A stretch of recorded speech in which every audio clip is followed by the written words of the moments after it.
एक समय की बात है, चमकोली नामक गांव में अजीबोगरीब घटना हुआ करती थी। गांव वालों का मानना था कि उनका चिमकोली गांव श्रापित है। उस गांव के बीच एक जंगल था। जो भी उस जंगल में जाता जिंदा नहीं बचता था। एक दिन की बात है, उस गांव का चंदू किसान अपनी गाय के साथ उस जंगल में होता हुआ अपने घर जा रहा था। जल्दी निकलना चाहिए था, लेकिन यह गौरी जंगल में चरने लग गई और देर हो गई। गौरी, अब चल, जल्दी से, इस जंगल में बहुत अनहोनी घटनाएं होती रहती हैं। चंदू अपनी गाय से बातें करते हुए थोड़ा आगे बढ़ता है तो उसे पेड़ के पास एक बुढ़िया दिखाई देती है जो काफी डरावनी थी। अच्छा, तो तुम आ ही गए। अच्छा हुआ कोई तो इस जंगल में आया। बहुत दिन हो गए किसी इंसान का खून नहीं पिया। आज तो मजा आ जाएगा। शिकार खुद चलकर आया है। कौन हो तुम? हमें जाने दो, हमको अपने गांव जाना है। ये सब सुनकर चंदू बहुत डर जाता है और वहां से अपनी गाय के साथ भागने लगता है। अरे तेज भाग मेरी गौरी, नहीं तो आज हम दोनों नहीं बच पाएंगे। तभी वो बुढ़िया उसके सामने आ जाती है और अपने लंबे लंबे नाखूनों से चंदू को मार डालती है। उसके बाद उसकी गाय को भी। अगली सुबह ये खबर गांव वालों को पता चलती है। गांव के लोग ये जानकर बहुत हैरान हो जाते हैं। अरे भैया, सुना है उस बुढ़िया ने कल रात चंदू किसान और उसकी गाय को मार डाला। भैया, ये तो अच्छा नहीं हुआ भैया। हाँ भैया, अब तो इस गांव में रहते भी डर लगता है। लेकिन क्या करें भैया, गांव छोड़कर भी तो नहीं जा सकते ना। वो ये जंगल है, वो गांव के बीचों बीच ही पड़ता है। आखिर जाए तो कहां जाएं? ये बोलते हुए वो दोनों बहुत उदास हो जाते हैं। चंदू के मरने की खबर उसके घर पहुंचती है। चंदू किसान का बेटा पप्पू जोर जोर से रो रहा होता है। अरे रे, अब बस भी कर दे रोना तू। तेरा बाप तो तुझे छोड़कर चलता बना मेरे ऊपर। आखिर मैं कहां से खिलाऊंगी तुझे रोटी? मेरा तो खुद एक बेटा है और तेरे बाबा जो आज तक एक पैसा भी नहीं जोड़ पाए, छोड़ गए तुझे मेरे ऊपर। नहीं नहीं, अब मैं तुझे अपने पास नहीं रख सकती। हाँ, निकल जा यहाँ से। अरे हाँ माँ, निकालो इसे यहाँ से। पिताजी का सबसे लाडला बना फिरता था, अब आएगा मजा। अरे नहीं नहीं माँ, ऐसा मत कीजिए। मैं आखिर कहाँ जाऊंगा माँ? ऐसा मत कीजिए माँ। पिताजी के बाद अब आप ही मेरा सहारा है माँ। अरे वो सब मैं कुछ नहीं जानती, समझा? तुझे इस घर से जाना ही होगा। जा यहाँ से। उसके बाद पप्पू बड़े उदास मन से वहां से चल देता है। चलते चलते पप्पू गांव के उसी जंगल में आ जाता है जिसमें वह डायन चुड़ैल रहती है। पप्पू थोड़ा आगे आता है तो उसे डरावनी आवाज आने लगती है। पप्पू बहुत डर जाता है। अरे रे, ये कैसी अजीब सी आवाज है? मुझे तो बहुत डर लग रहा है। हे भगवान, इस गांव से बाहर जाने का एक यही रास्ता है जो जंगल से होकर गुजरता है। हे भगवान, मेरी सहायता कीजिए। अभी तो मुझे बहुत भूख भी लगी है। और जिस ओर से डरावनी आवाजें आ रही होती है, पप्पू उस ओर चल देता है। तभी वो देखता है कि वहीं पेड़ के नीचे एक बुढ़िया बैठी है। आ गया तू? अब मुझे एक नया शिकार मिल गया। उसकी बात सुनकर पप्पू काफी डर जाता है। हे भगवान, अब मैं क्या करूं? तभी भागते भागते पप्पू एक गड्ढे में गिर जाता है। गड्ढे में गिरते ही पप्पू एक अनोखी जगह पहुंच जाता है जहां बहुत रोशनी होती है, मानो जैसे कोई सोने की खदान में गिर गया हो। पप्पू आगे बढ़ता है तो देखता है कि गांव के वो लोग जो मर गए थे वो सभी वहां मौजूद है और साथ में उसके बाबा भी है। पप्पू उसके बाबा के पास आया और बोला, अरे बाबा, अब जिंदा है? आपको पता है, मुझे लगा था मैंने आपको खो दिया, लेकिन आप तो जिंदा है। लेकिन आप यहाँ कैसे आए? पप्पू की इन बातों का उसके बाबा पर कोई असर नहीं हो रहा था।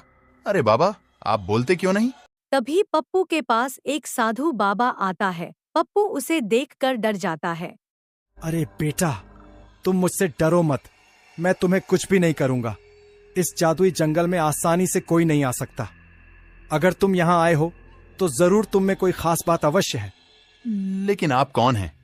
और यहाँ पर मेरे गांव के वो सारे लोग मौजूद हैं जो मर गए थे, यहाँ तक कि मेरे बाबा भी।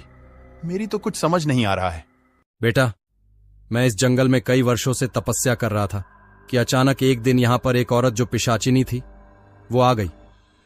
कई वर्षों की तपस्या के बाद मुझे एक मंत्र मिला जिससे मैं सबसे शक्तिशाली हो सकता था और हमेशा के लिए अमर भी। लेकिन इस बात की खबर उस पिशाचिनी को लग गई और यहां मुझे मारने आई। मैं पिशाचिनी हूँ। मुझे पता चल गया है कि तेरे पास वो जादुई मंत्र है। मुझे वो जादुई मंत्र बता। मैं इस दुनिया में अमर होना चाहती हूँ। उस समय अगर मैं पिशाचिनी को जादुई मंत्र नहीं बताता तो वो मुझे मार डालती, इसलिए मैंने उसे वो जादुई मंत्र बता दिया। लेकिन क्योंकि वो एक पिशाचिनी औरत थी, इसीलिए उसे अमर होने के लिए उस जादुई मंत्र के साथ साथ कुछ लोगों के खून की भी जरूरत थी, जिनका खून पीकर वो अमर हो सकती थी। तब से ही पिशाचिनी अपना भेष बदलकर अलग अलग गांव में जाती है। उसे वो जादुई मंत्र बता दिया, लेकिन क्योंकि वो एक पिशाचिनी औरत थी, इसीलिए उसे अमर होने के लिए उस जादुई मंत्र के साथ साथ कुछ लोगों के खून की भी जरूरत थी, जिनका खून पीकर वो अमर हो सकती थी। तब से ही पिशाचिनी अपना भेष बदलकर अलग अलग गांव में जाती है और लोगों को मारकर उन्हें यहां इस जंगल में ले आती है और उनका सारा खून पी जाती है। 3 आंखों वाले आदमी की ये बात सुनकर पप्पू दंग रह जाता है। तो क्या अब मेरे बाबा और मेरे गांव के सभी लोग कभी जिंदा नहीं हो पाएंगे? बेटा, जिंदा हो सकते हैं, लेकिन इसके लिए तुम्हें एक कठिन राह से गुजरना होगा। वो घूंघट वाली औरत ही पिशाचिनी है जो तुम्हारे गांव के लोगों को मारा करती है।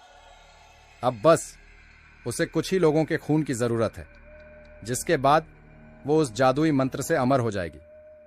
अगर ऐसा हुआ तो तुम कभी भी अपने पिता और बाकी गांव वालों को कभी जिंदा नहीं कर पाओगे। सिर्फ एक ही रास्ता है जो उस पिशाचिनी को अमर होने से रोक सकता है, लेकिन राह बहुत कठिन है। मुझे वो राह बताएं। मैं अपने बाबा और गांव वालों को फिर से जिंदा करना चाहता हूं। बताइए, मुझे क्या करना होगा? तभी वो 3 आंख वाला आदमी पप्पू को एक जल का लोटा देता है। पप्पू, इस शुद्ध जल के कलश को लेकर तुम्हें उस पिशाचिनी के पास जंगल में जाना होगा और जिस वृक्ष के नीचे वो अपने शिकार का इंतजार करती है, उसी वृक्ष के ऊपर एक उल्लू निवास करता है। उसी उल्लू में उस पिशाचिनी के प्राण हैं। अगर उस उल्लू के ऊपर तुम इस सिद्ध जल को छिदक दो तो उसका अंत निश्चित है। आप मुझ पर भरोसा करें। मैं अपने बाबा और गांव वालों के लिए अपने प्राणों से खेल जाऊंगा। कलश लेकर तो तुम जाओगे, लेकिन ध्यान रहे, ये कलश अगर गलती से पिशाचिनी ने छू लिया तो इसकी सारी शक्ति खत्म हो जाएगी। एक बात और, ये काम तुम्हें सूर्यास्त के वक्त ही करना होगा। अगर उस पहर से पहले तुम काम ना कर पाए तो रात होते ही उल्लू वहां से उड़ जाएगा। उसके बाद उसका पता लगा पाना बहुत मुश्किल होगा। आपकी कही सब बातों का मैं ध्यान रखूंगा। अब आप मुझे आज्ञा दें। उसके बाद पप्पू जंगल में ठीक उसी जगह सूर्यास्त से पहले पहुंच जाता है। मैं उस पिशाचिनी को किस तरह इस पेड़ के नीचे से हटाऊं? अगर मैं इसके सामने गया तो ये मेरे पीछे पड़ जाएगी और इस कलश को भी तोड़ना चाहेगी। हे भगवान, मेरी मदद करो। तभी पप्पू के सामने उसकी गाय गौरी, जिसको पिशाचिनी में मार दिया होता है, वो आ जाती है। अरे गौरी, तुम आ गई? हाँ पप्पू, मैं तुम्हारी मदद करने आई हूँ। अब मैं तुम्हारा रूप लेकर पिशाचिनी के सामने जाऊंगी, जिससे वो मेरे पीछे भागेगी। तब तुम पीछे से जाकर उस पेड़ पर बैठे उल्लू पर इस सिद्ध जल को छिड़क देना, जिससे इस पिशाचिनी का अंत हो जाएगा। इधर देखो बूढ़ी पिशाचिनी, आओ मेरे पास। अरे, ये क्या देख रही हूँ? आज मेरा शिकार मुझे खुद बुला रहा है। आज तो आनंद आ जाएगा। उस दिन तुम कहीं भाग निकले थे, आज तुम्हें कोई नहीं बचा पाएगा। सूर्यास्त होने ही वाला है। यही वक्त है जब मुझे उस उल्लू पर जल छिड़ककर इस पिशाचिनी का अंत करना होगा। पप्पू झट से उस पेड़ पर चढ़ जाता है और देखता है कि एक बहुत भयानक सा उल्लू पेड़ की डाल पर बैठा हुआ है। पप्पू कलश से जल उस पर छिड़क देता है, जिससे उल्लू जलकर खाक हो जाता है। और वहीं दूसरी ओर पिशाचिनी गौरी के पीछे भागते हुए जलने लगती है। अरे, ये क्या हो रहा है? मेरा शरीर कैसे जल रहा है? धोखा, मेरे साथ धोखा हुआ है। नहीं, किसी को नहीं छोड़ूंगी। बचाओ। धन्यवाद ईश्वर, मैं इस पिशाचिनी का अंत करने में सफल हुआ। उसके खत्म होते ही पप्पू के बाबा और सभी गांव वाले उस आदमी के साथ वहां आते हैं। उसके खत्म होते ही पप्पू के बाबा और सभी गांव वाले उस आदमी के साथ वहां आते हैं, जिन्हें देखकर पप्पू बहुत खुश हो जाता है। अरे बाबा, आप जिंदा हो गए। मेरे प्यारे बाबा, देखो मैं आपको अपने पास फिर से ले आया। हाँ मेरे बच्चे, देख मैं तेरे पास आ गया हूं। वाह पप्पू, तुम सच में बहुत बहादुर और साहसी हो। तुमने उस पिशाचिनी बुढ़िया को हमेशा के लिए मुक्त कर दिया है।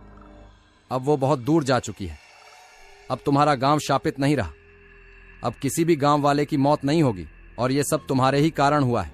ये सुनकर वापस जिंदा हुए सारे गांव वाले भी पप्पू का धन्यवाद करने लगते हैं।